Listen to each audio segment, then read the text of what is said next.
सर्वज्ञ श्री चक्रधर भगवान की जय। बघा थोडस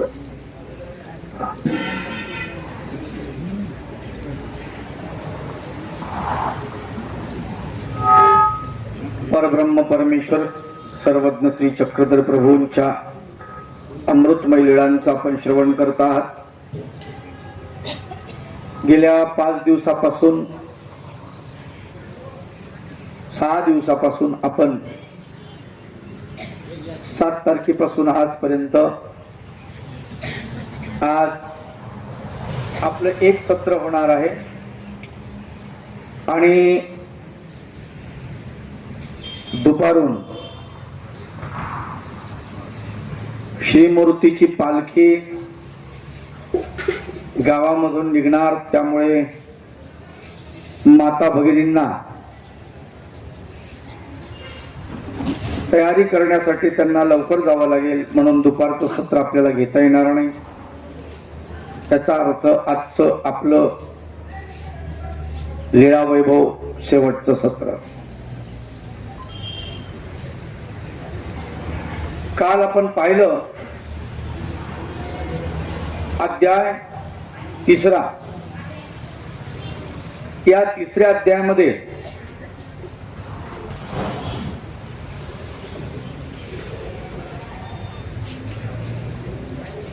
चक्रपाणी भगवंतानी हरिफळाचा देह स्वीकारला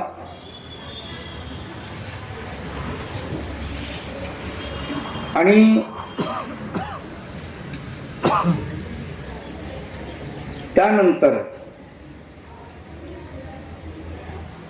जनसमुदायामध्ये आनंदाचं वातावरण निर्माण झालं।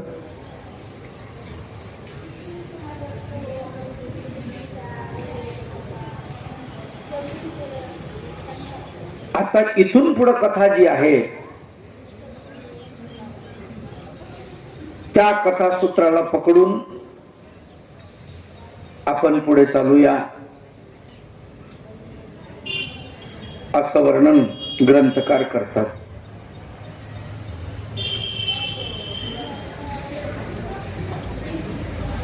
आता धरूया कथासूत्र। सजीव झाला राजीव नेत्र, निरामय व्हावे हा मूत्र, याच करिता आता कथासूत्र जे आहे ते धरू। कथा कुठून थांबली होती, निरूपण सुरू झालं होतं। शिष्यानं गुरुला प्रश्न विचारला, गुरुजी भगवंतानं त्या शरीरामध्ये प्रवेश केला आणि ते हसले, प्रवेश करता क्षणीच का हसले याचं उत्तर गुरु शिष्याला देतात। इथे कथा थांबली होती। ग्रंथकार म्हणतात की आता कथा सुरू करू।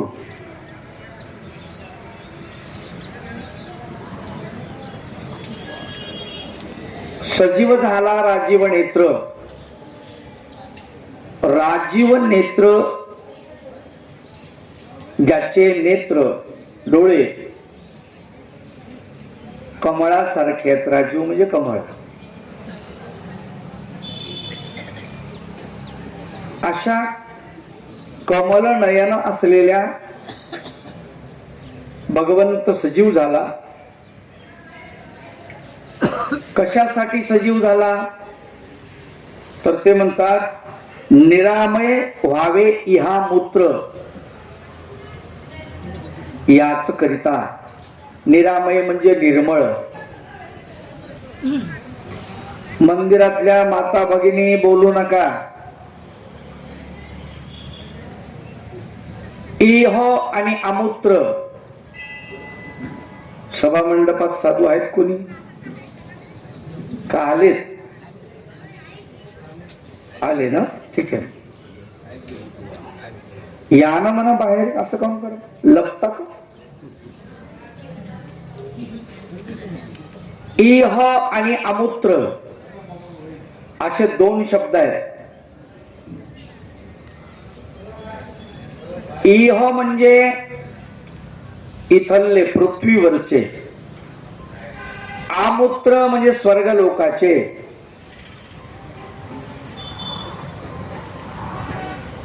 पृथ्वीवरचे अधिक स्वर्ग लोकाचे दोन्ही ठिकाणचं जीवन माणसाचं निरामय झालं पाहिजे, निर्मळ स्वच्छ झालं पाहिजे, यासाठी भगवंतांनी अवतार धारण केला.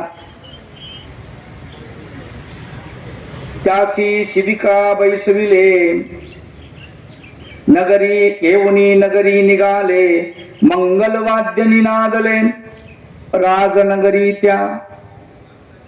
त्यासी शिबिका बैसविले. शिबिका पालखी, पालखीत बसवलं, मंगलवाद्य वाजायला लागलं आणि राजनगरीमध्ये स्मशानभूमीतून निघालेली, स्मशानभूमीपर्यंत गेलेली अंतयात्रा ही आता स्मशानभूमीकडून राजमहालाकडे शोभायात्रा बनवून निघालेली आहे. होती अंतयात्रा निघाली, शोभायात्रा होऊन गेली, ही अघटित करणी केली परमेश्वराने. अंतयात्रा चालली होती, अंतयात्रेची शोभायात्रा बनवली. कोणी बनवली? अघटित घटना कोणी केली? तर भगवंताने केली असं सांगतात. परमेश्वराने केलं. स्मशानी रडत गेले, हासत परत फिरले, शोक कळे तची उमलले आनंद कमळ. स्मशानामध्ये लोक रडत गेले आणि तिकून परत हसत फिरले. शोक कळेमध्येच आनंद कमळ उगवलं, शोकामध्येच आनंद निर्माण झाला. अशी ही घटना घडल्या गेली. म्हणले राजधानीचे महामार्ग सडा समर्जने केले चांग, रांगोळ्या काढल्या जागोजाग प्रति अंगणी.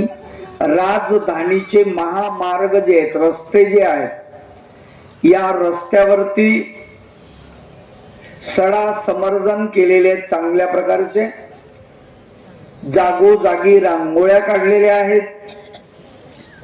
प्रत्येक अंगणामध्ये रांगोळी तुम्हाला दिसते आहे. जसं आता आपली देवाची पालखी निघेल त्यावेळेला माता भगिनी आपल्या घरासमोर रांगोळ्या काढतील, पाणी टाकून तो सिमेंटचा रोड धुवून काढतील, रांगोळ्या काढून सुशोभित करतील अंगण आणि त्या गल्लीनी आपली पालखी जाणार. तसं हरिपाळ देव येतो आहे जिवंत होऊन, म्हणून प्रत्येक अंगणामध्ये रांगोळ्या काढलेल्या आहेत, राजमार्ग सजवलेले आहेत, गुढ्या तोरणे उभारलेले आहेत, दारोदारी बांधिले तोरण, नाना पतांकाची नाना वर्ण, गुढ्या उभारलेल्या जण हर्षभरित होऊनी.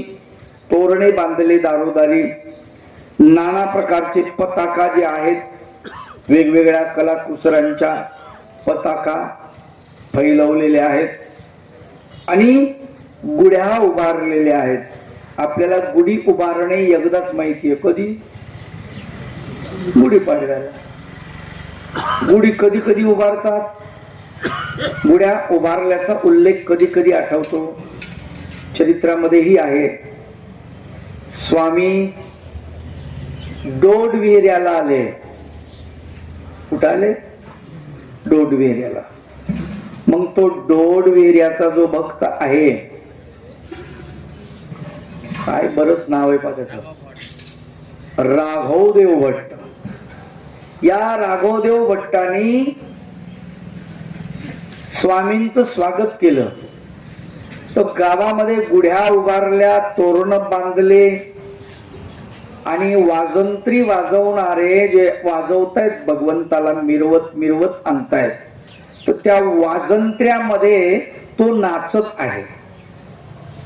असं वाजत गाजत नाचत चक्रधर भगवंताला आपल्या आवारी घेऊन येतो. त्यावेळेला गुढ्या उभारल्याचा उल्लेख आहे. अधिक मला वाटते शिरखेडला गोविंद प्रभू बाबा जातात. तिथे गोविंद प्रभू बाबांच्या स्वागतासाठी गुड्या उभारल्याचा आणि वाजंत्रीच्या पुढे तो महाजन नाचत असल्याचा उल्लेख आहे. द्वापार युगामध्ये भागवत ग्रंथात गुड्या उभारल्याचा उल्लेख आहे. जेव्हा भगवान गोपाल कृष्ण यमुनेत बुडाले असं कळलं, अवघ गोकुळ शोकाकुल झालं. भगवंत जेव्हा वर आले तेव्हा गुड्या उभारल्याचा उल्लेख येतो. आधी कालिया मर्दन करत असताना, चेंडू फळी खेळताना, ज्याला क्रिकेट म्हणता की नाही तुम्ही, चेंडू फळी,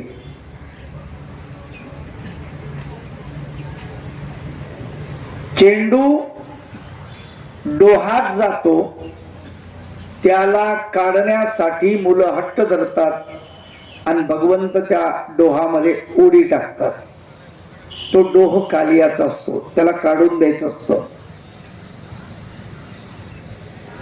यशोदा, नंदबाबा, रोहिणी माता सगळे जण रडतात.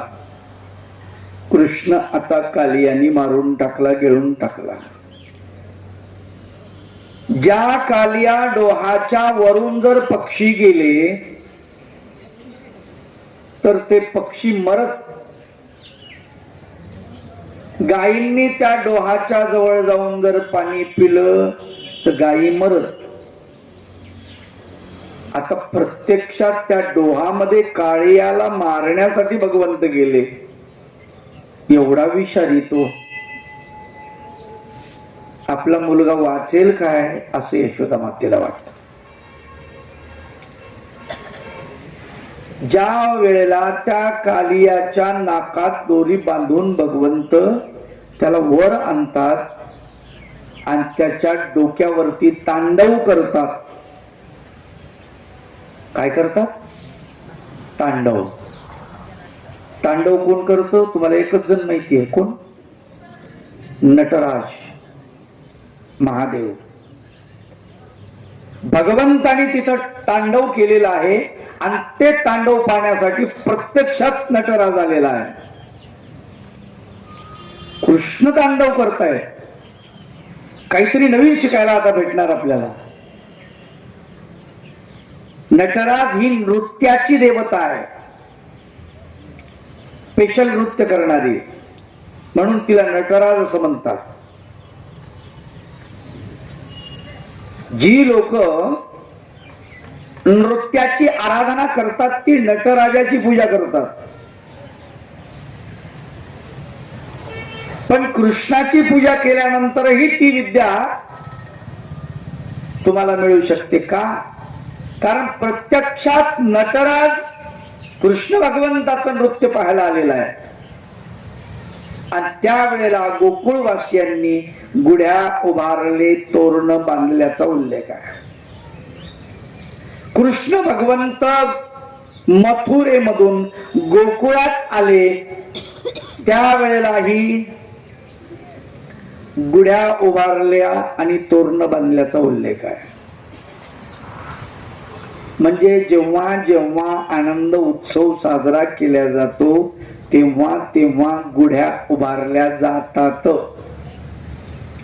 मग आता उद्या देवाची पालखी जर निघाली आणि तुम्ही जर गुढ्या उभारल्या तर काही अडचण नाही.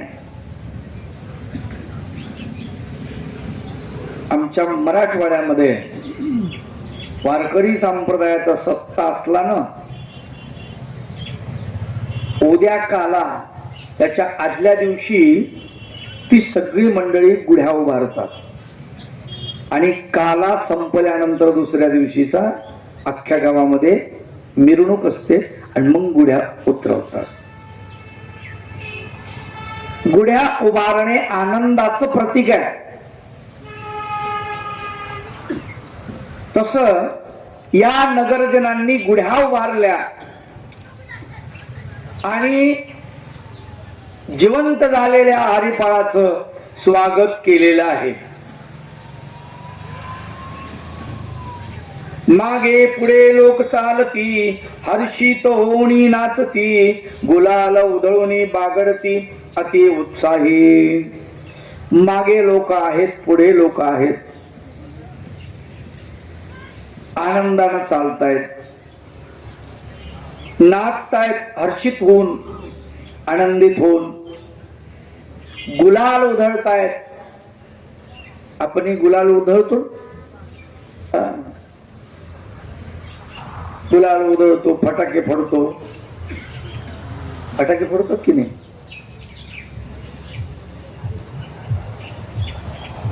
आनंद झाल्यावर कोणी फोडती फटाक्याला, गगनव्यापी आवाज झाला की विद्युल्लतेचा चालला खेळ भोवतळी. कोणी फटाके फोडतात, त्याचा आवाज आकाशामध्ये दुमदुमून जातो. रात्रीची वेळ असेल तर त्या फटाक्यांची आतिषबाजी आकाशामध्ये विजांसारखी लखलखाट चमकलेली दिसते. लोके हरिपाळा देखिले, डोळ्याचे पारणे फिटले, होते प्रभा मंगल फाकले श्रीमुखी त्या. लोकांना आश्चर्य वाटलं, हरिपाळाकडे बघितलं आणि लोकांना असं वाटत होतं की डोळ्याचं पारणं फिटलं. हरिपाळाचा चेहरा पहिल्यापेक्षा उजळल्यासारखा दिसत होता. का उजळला, कसा उजळला, लोकाला त्याची कल्पना नव्हती, पण उजळल्यासारखा मात्र निश्चित दिसत होता. त्याच्या श्रीमुखाची शोभा, चमके कैवल्याचा गाभा, इंद्रधनू दिसला नभा ऐसे वाटले.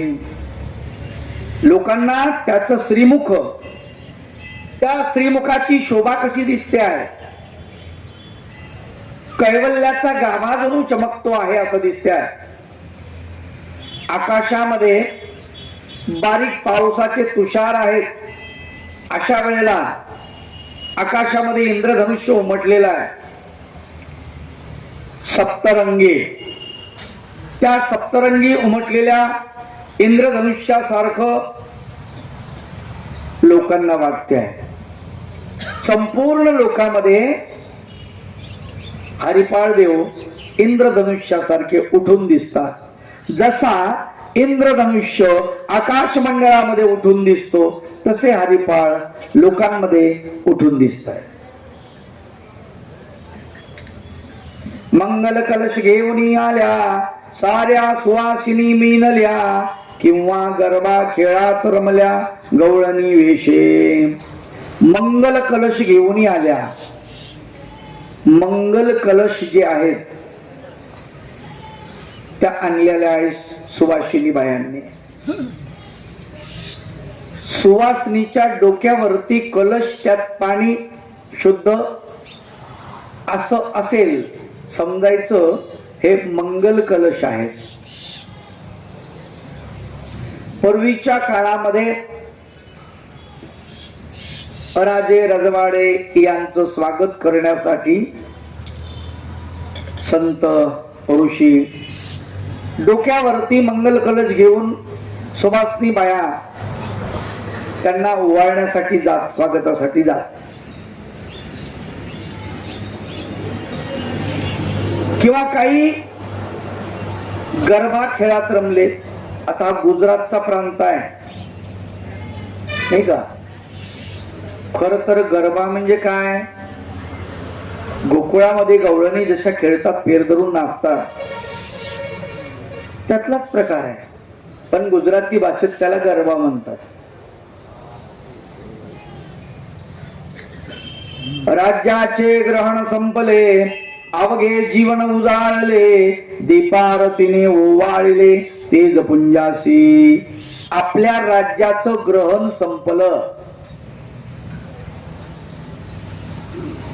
पूर्वीच्या काळामध्ये ग्रहण लागल्यानंतर लोक नामस्मरण करायचे, ग्रहणामध्ये जेवण करत नव्हते, ग्रहणात लोक स्वयंपाक करत नव्हते. चंद्रग्रहण, सूर्यग्रहण, ग्रहण सुटल्यानंतर लोक दान द्यायचे. मग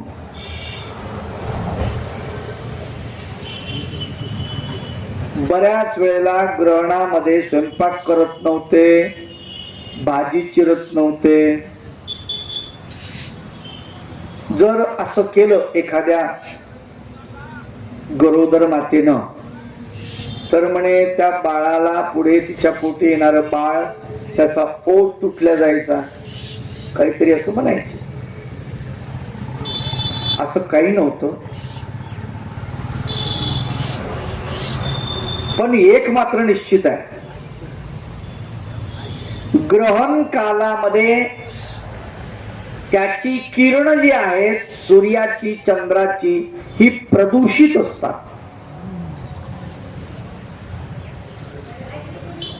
त्या प्रदूषित किरणाचा शरीरावरती परिणाम होऊ शकतो, हे मात्र निश्चित.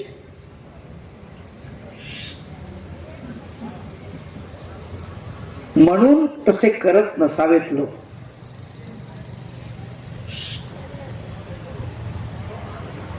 मागे एकदा कोजागिरी पौर्णिमेला चंद्रग्रहण होतं पहा. लोक म्हणले आपल्याला जमतं का? बऱ्याच लोकांनी प्रश्न विचारला. म्हणलं चंद्राचं प्रतिबिंब त्यात पडू द्यायचं नाही.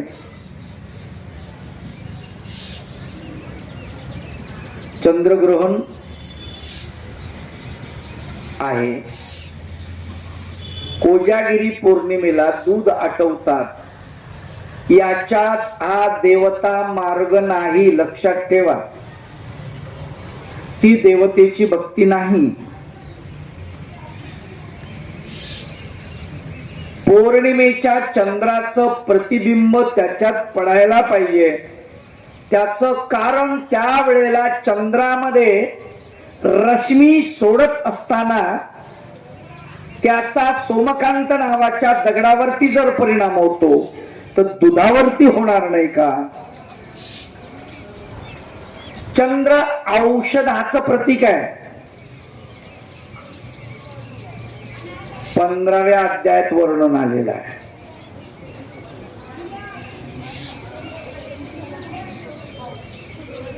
पंधराव्या अध्यायामध्ये कुठल्या श्लोकात वर्णन आलेलं आहे? चौषधी सर्वा सोम भूत्वा रसात्मका. या श्लोकामध्ये चौषधी म्हणजे औषधी, सर्वांसाठी औषधी देणारं जे आहे. भगवंत म्हणतात चंद्राच्या माध्यमातून सर्व औषधीला रस पुरवणारा मी आहे. चंद्राला रस पुरवतो. सोम म्हणजे चंद्र. आणि त्या चंद्राची रश्मी जेव्हा, प्रकाश जेव्हा वनस्पतीवर पडतो ती औषधी बनून जाते. म्हणून बरेच लोक त्या पौर्णिमेच्या दिवशी औषधी तयार करतात. दुसरं काही कारण नाही.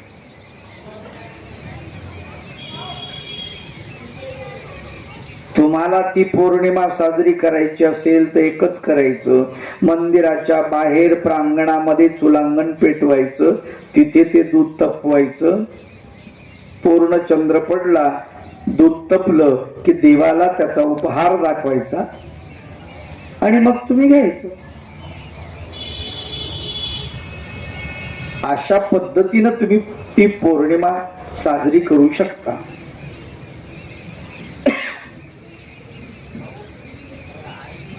पण काही काही पद्धती बदलल्या. लोक त्या दिवशी शेव चिवडा खायला आणतात. दूधही पिऊ आणि शेव चिवडा खाऊ. खायचं म्हणलं आपल्याला की आधी काय खायला म्हणलं आधी, कामाला म्हणलं कधी मधी. आपली पद्धत आहे. विचार करा, एक तर दूध जड आहे, त्यात पुन्हा शेव चिवडा, रात्री 12 वाजता तुम्हाला घ्यायचंय.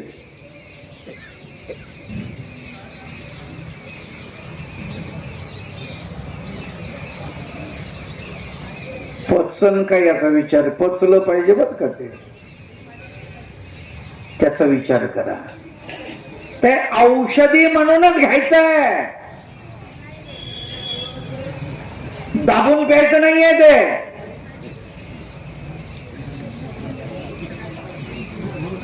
बरेच लोक तर लिटर लिटर पितात. पहाटेच नंबर. काय अंगी लागन मला सांगा तुम्ही. ऐका, अंगी तर लागलं पाहिजे की नाही.